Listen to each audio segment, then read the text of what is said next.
Hey class, Anki here, and I just dropped a penny. Of course, my floor is fine, but what if I dropped it from higher up? Could I destroy the Earth? The word gravity comes from the Latin gravitas, which means weighty or to have weight. Weighty things fall to the Earth, right? Gravity is essential to human life. Without it, we'd just float off the Earth and die. The law of gravity says that all objects with mass attract other objects with mass. The more mass an object has, the more attracting it does. We don't usually notice this because our own masses are negligible compared to the Earth's. Distance also affects gravity. The further away something is, the less it will attract you. In fact, if at nighttime you go up in a spaceship over 322,000 kilometers from the Earth, you'll actually fall towards the moon.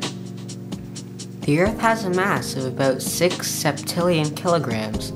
That's 24 zeros. This means objects at its surface accelerate towards it at 9.8 meters per second.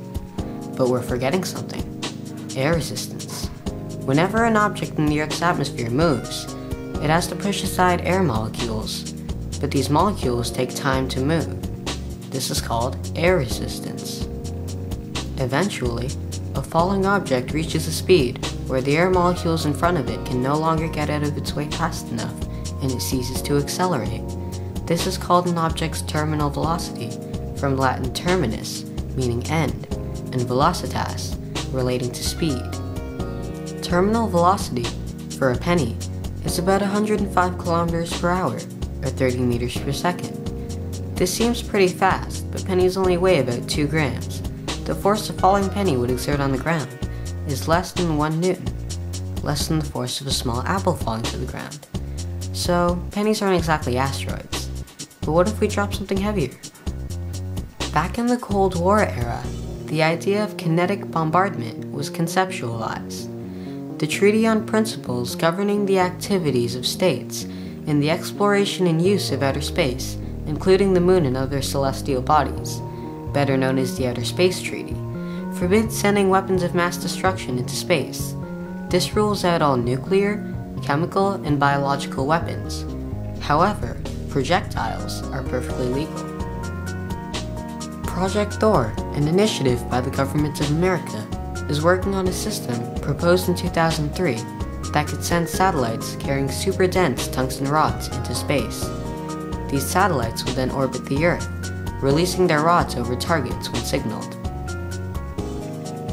These 6 by 0.7 meter rods would take 10 to 15 minutes to reach their targets.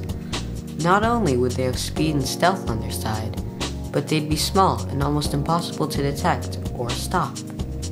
They would hit the ground at Mach 10, delivering a force equivalent to 100 tons of TNT.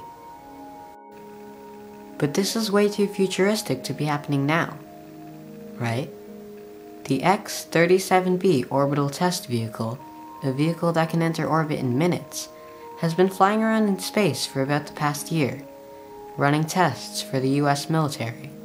Although they won't disclose a statement on what exactly it's doing, it's the perfect vehicle to carry and deliver these so-called rods from God. So the next time you see a shooting star, make sure it's not coming at you at Mach 10. And, as always, thanks for watching.